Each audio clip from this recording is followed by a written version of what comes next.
tahun tidak ada kejelasan, dan berinisiatif ke Dewan ya, sebagai perwakilan dari rakyat. Uang itu adalah kecil.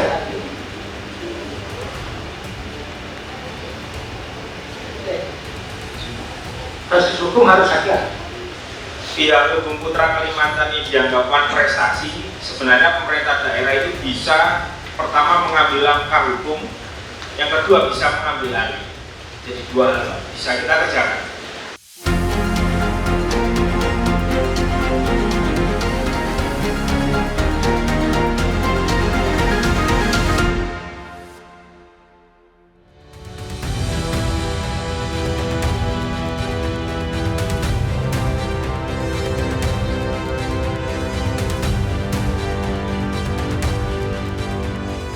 Assalamualaikum warahmatullahi wabarakatuh, Tribuners dan pemirsa harian Surya dimanapun berada.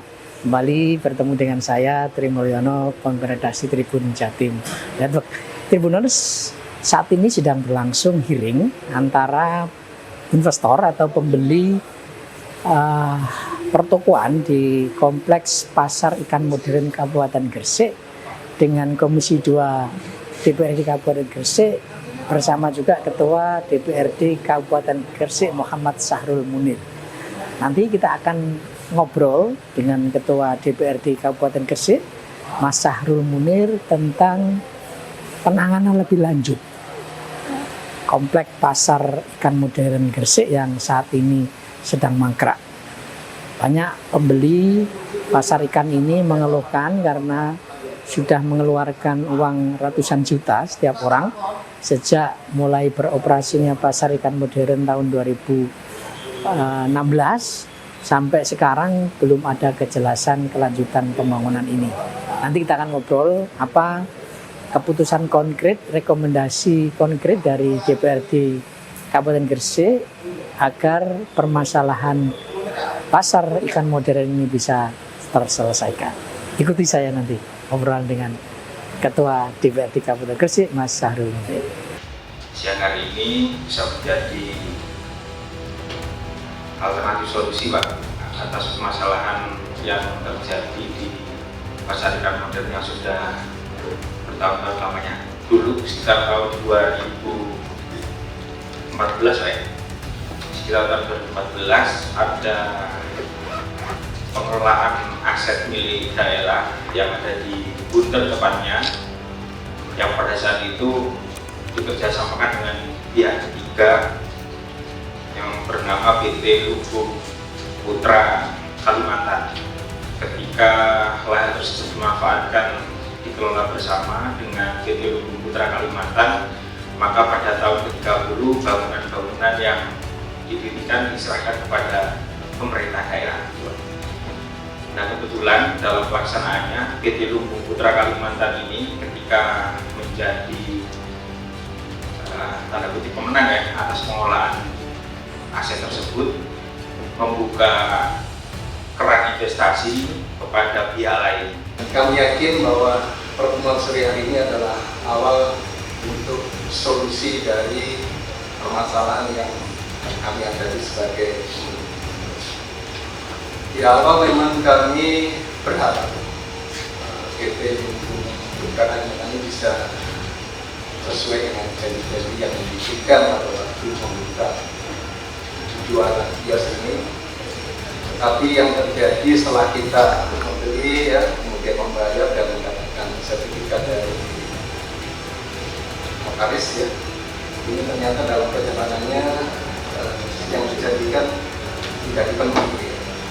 Dari surat yang disampaikan oleh Dr. Farid sebagai perwakilan bahwa beliau menghendaki adanya refund sebenarnya Pak Farid, ada refund, sehingga kami sebagai pemilik yang tadinya setelah membeli berharap bisa memanfaatkan ini tidak bisa memanfaatkan dengan baik. Ternyata dalam perjalanannya tidak ada perkembangan. Kami dari pembeli terus melibatkan media yang ada, dan terakhir karena 10 tahun tidak ada kejelasan, dan berinisiatif ke Dewan ya sebagai perwakilan dari rakyat. Sejujurnya Pak Ketua DPRD bahwa terjadinya proses kesepakatan pembangunan pasar ikan di tahun 2014, kami yang hadir di sini mewakili Dinas Perikanan itu memang kami waktu itu memang belum ada Bapak. Belum ada karena kami masuk itu kurang lebih sekitar 2022. Bu Ana insya Allah tahun 2018. Namun pada saat itu setelah ada mau audit eksternal itu kita kan nggak punya data-data lah. Setelah mau audit ternyata ada data yang dimiliki oleh salah satu staf yang sekarang sudah pensiun. Audit oleh siapa? Badan eksternal Pak yang namanya Habib Basudi dan Nuryadi. Gitu. Nah baru kita setelah ada mendengar kabar seperti itu, baru ada yang namanya arsip-arsip itu mulai keluar. Ini cerita dari Bu Ana yang waktu itu kejadian. Nah hingga kemarin saya waktu jadi PLT sempat dipanggil Pak sama diajak bukan sama Pak Kejaksaan, yaitu Pak Hakim juga diajak, saya Bu Ana. Nah di sana diharapkan kita punya data-data dari notaris yang pada waktu itu dimintai untuk kerjasama dengan PT Lumbung Putra Kalimantan. Sehingga setelah kami surati ke notaris Bu Kamila sama Bu Inas, ini kita mempunyai data Bapak. Akhirnya kita dapat data-data termasuk angka-angkanya. Karena seperti punya Dokter Farid itu ada di kami. Total berapa banyak? Total sekitar 45 miliar itu Pak. Nah dari hasil audit eksternal yang melibatkan ITS Bapak, itu pembangunannya itu menelan biaya kurang lebih sekitar 42 miliar 151 juta. Jadi ibaratkan PT Lumbung Putra Kalimantan itu sudah meraup keuntungan dari apa yang dia bangun, keluarkan uangnya untuk bangun, sama yang diterimakan dari sewa pembelian dari user yang terkait dengan pasar modern. Kami sebagai warga yang kebetulan jadi user di sana sangat mengharapkan bantuan dari Bapak Ketua DPRD. Saya yang waktu itu ada gereja di satu yang di depan, yang di belakang ada 5 gereja. Total nominalnya berapa? Kalau beli satu sesuai harga yang ada di tertera di iklan itu sekitar 400 juta. Jadi kalau beli satu banding ya, misalnya beli 2, 3, atau 4 itu harganya bisa turun. Saya lipat dengan harga 250 total 1 miliar. Baik, jadi ada dua hal Pak. Kita mau nanti identifikasi. Yang pertama status hukumnya mungkin Pak ya, status hukum dari pasar ikan modern ini. Ini yang status hukum ini yang nanti menjadi dasar kita untuk tidak lanjut. Artinya mau kita selesaikan dengan ranah hukum atau ini nanti masih bisa diselamatkan dengan kita membuat sebuah konsep pengembangan baru. Uang itu adalah kecilan.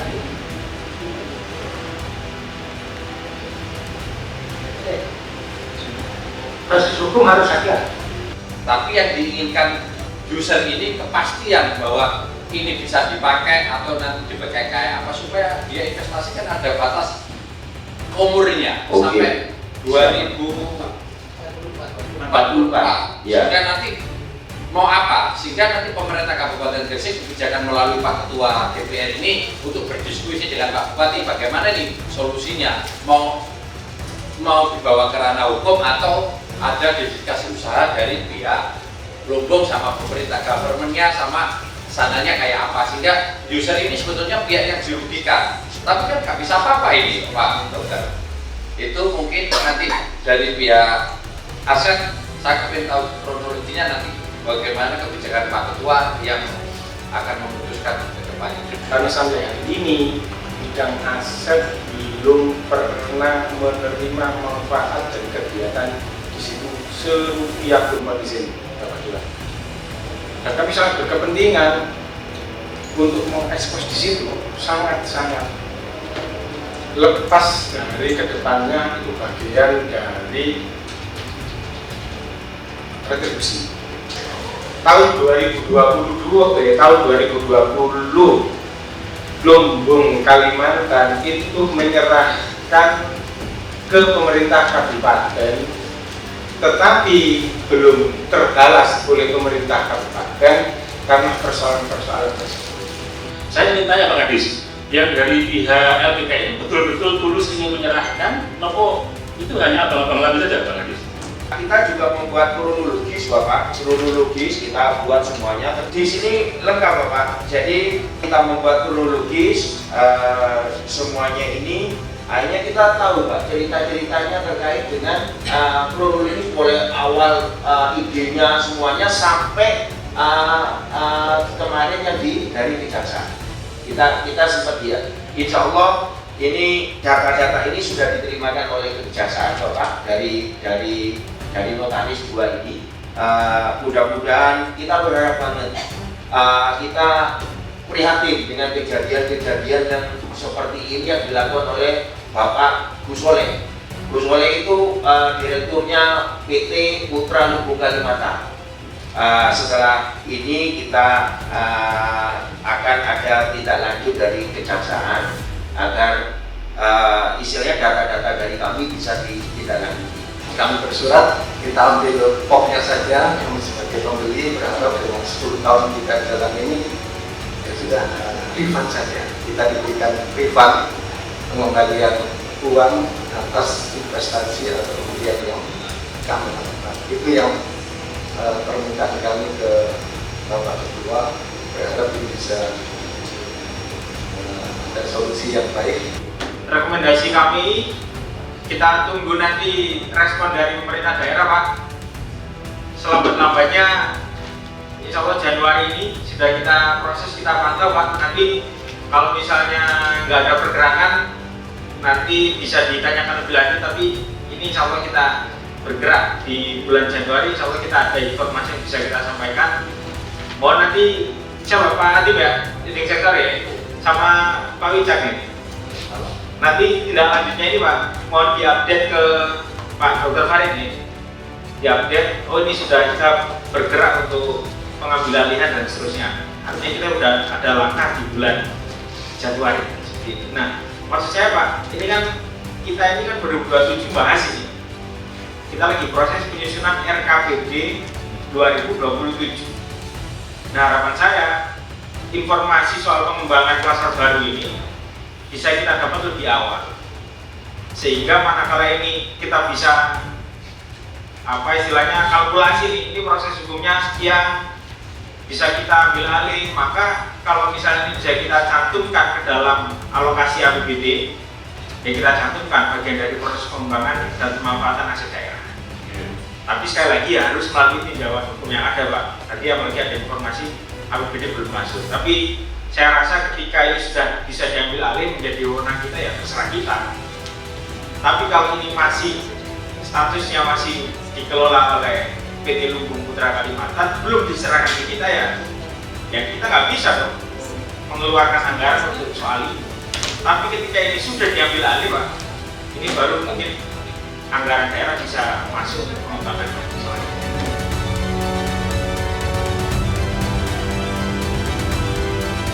Mas Sarul Munir, apa sih langkah konkret yang nanti akan dilakukan oleh DPRD Gresik setelah tadi menerima audiensi dengan para pembeli pasar ikan modern di Gresik tadi? Ya, tadi kan kita sudah mengeluarkan beberapa rekomendasi untuk ditindaklanjuti oleh dinas-dinas. Jadi memang pasar ikan modern ini kan problem dari tahun 2014. Ya. Jadi sudah 11 tahun yang lalu ya? Jadi sudah sekitar 11 tahun yang lalu, dan kerjasamanya ini dalam klausulnya hingga 2044. Nah, tadi ada beberapa rekomendasi, 7 rekomendasi dari kami, termasuk kita berinisiatif untuk mengambil alih pengelolaan, karena selama ini kan dikelola oleh pihak lain, pihak lain kerjasama dengan investor seperti itu. Jadi ada banyak investor yang udah kadung naruh uang di situ, tapi ternyata sampai saat ini lahan tersebut atau bangunan yang sudah dibangun ternyata tidak sepenuhnya bisa dimanfaatkan seperti itu. Ya.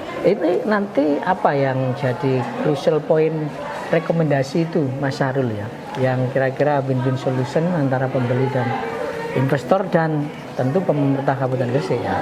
Iya, pemerintah Kabupaten Gresik kita kan lagi gencar-gencarnya untuk inventarisasi aset daerah. Artinya penopang utama pendapatan daerah salah satunya dari kemandirian fiskal. Dan kemandirian fiskal itu ya dari seberapa optimalnya kita melakukan pemanfaatan aset.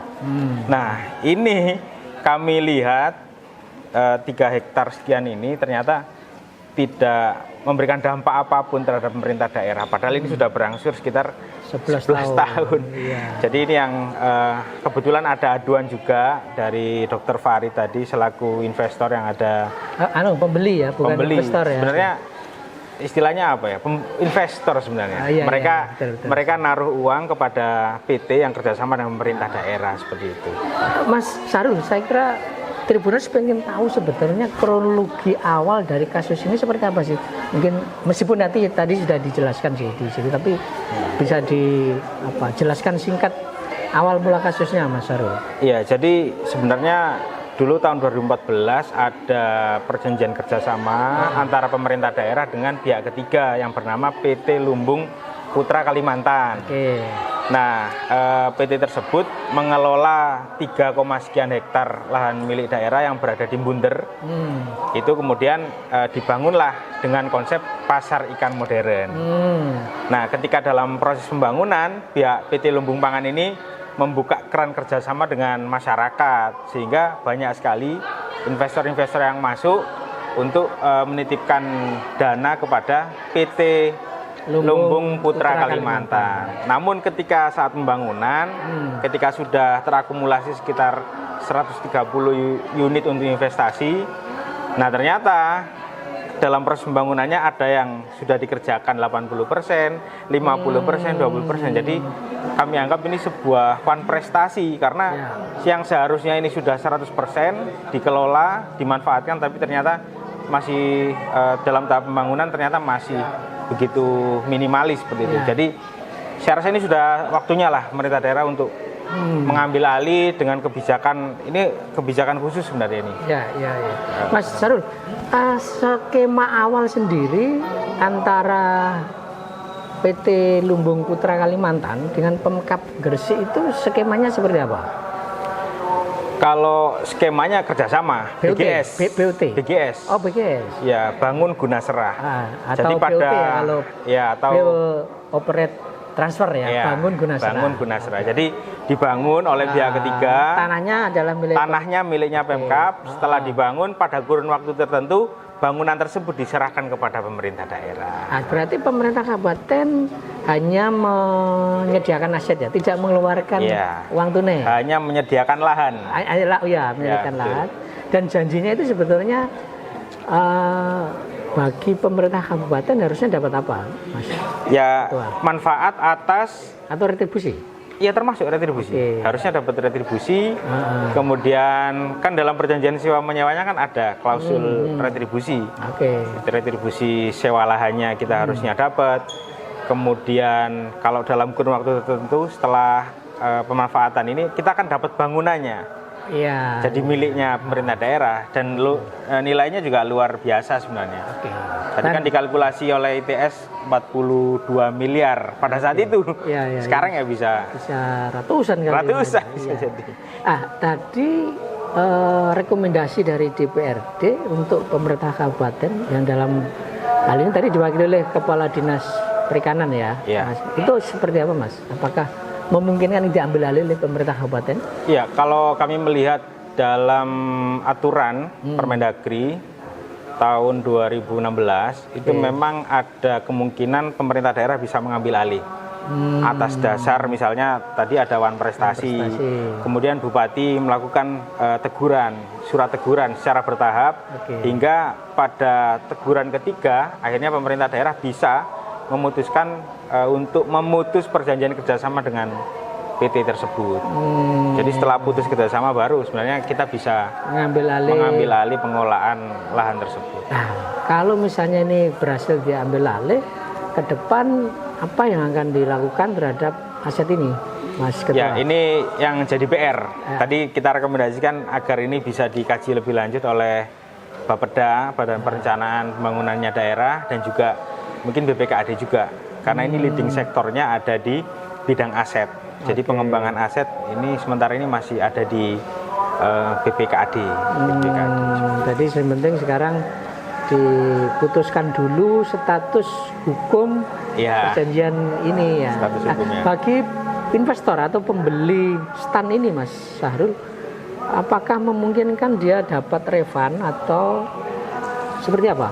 Mungkin tadi hasil piring. Iya, kalau sebenarnya aduan masyarakat hari ini oleh rekan-rekan investor pasar ikan modern itu sebenarnya tujuannya ingin refund. Jadi pengembalian dana. Tapi sekali lagi ranah refund itu bukan di pemerintah daerah karena kerjasama ini disusun atas kesepakatan antara pihak ketiga Lumbung Putra Kalimantan dengan para investor tadi. Sebenarnya pemerintah daerah nggak ada kewajiban pengembalian, tapi sesuai rekomendasi tadi kami melakukan proses pendampingan hukum.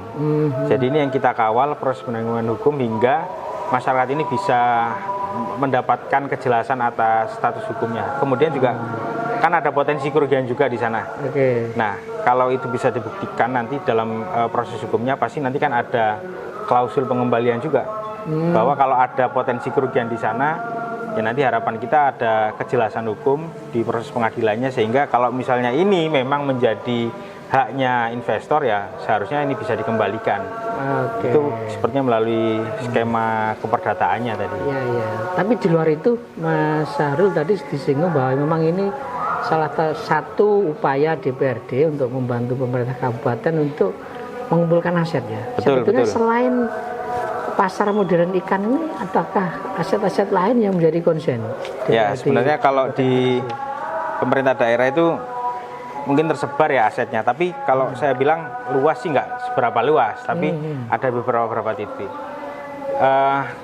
Mengenai aset daerah ini, memang kalau kita lihat di postur keuangan daerah, ini pengelolaannya ini mencapai 100% lebih dari target. Jadi kenapa kok ini kita gencarkan? Ya agar kita punya kemandirian fiskal, pendapatan daerah yang ditopang dari pemanfaatan aset daerah kita yang banyak.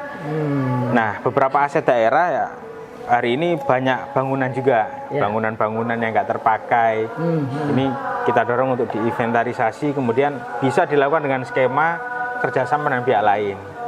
Bahkan kalau hari ini bisa dilihat ada sih bekasnya rumah dinas camat atau sejenisnya itu di kecamatan-kecamatan itu mulai ada pemanfaatan, misalnya dibuat kafe segala macam itu. Iya, betul. Itu sebenarnya sah-sah saja karena itu sudah masuk dalam ranah kerjasama dengan cara sewa menyewa seperti itu. Itu dilindungi juga oleh peraturan yang ada.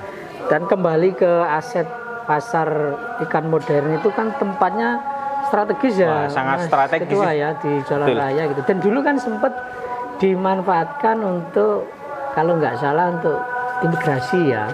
Ya, pernah dulu ada imigrasi. Memungkinkan untuk itu juga, maksudnya ke depan DPRD Kabupaten Gresik memfasilitasi untuk ini biar sambil menunggu statusnya jalan, kemudian ada upaya untuk menghidupkan ini yang sudah dibangun ya. Tadi memang ada beberapa yang nggak terbangun ya. Kalau dalam waktu dekat, selagi status lainnya belum jelas, kita nggak berani. Jadi kenapa kami dorong di rekomendasi tadi agar status hukumnya ini jelas dulu. Kemudian status lainnya juga jelas. Kalau ini masih dalam penguasaannya pihak lain, maka harapan kami ini segera dikembalikan lagi, diserahkan kembali kepada pemerintah daerah.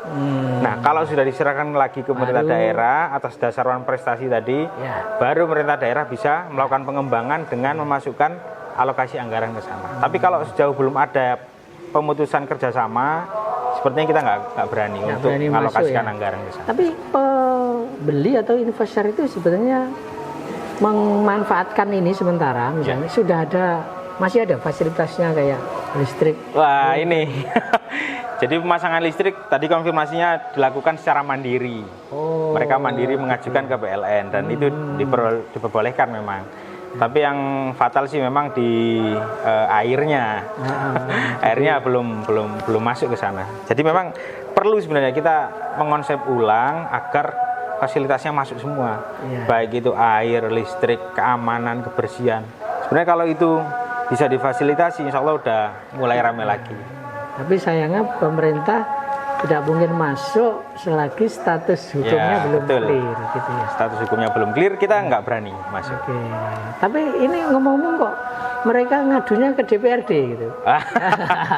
Ya alhamdulillah.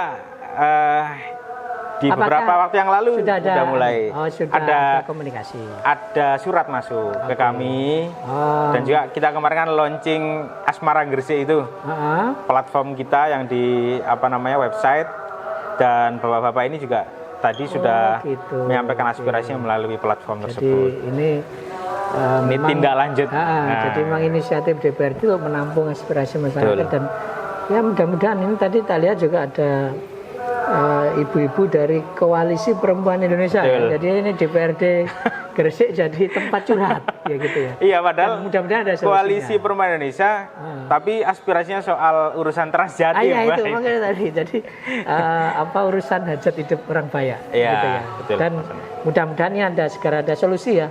Mudah-mudahan. Ketua ya.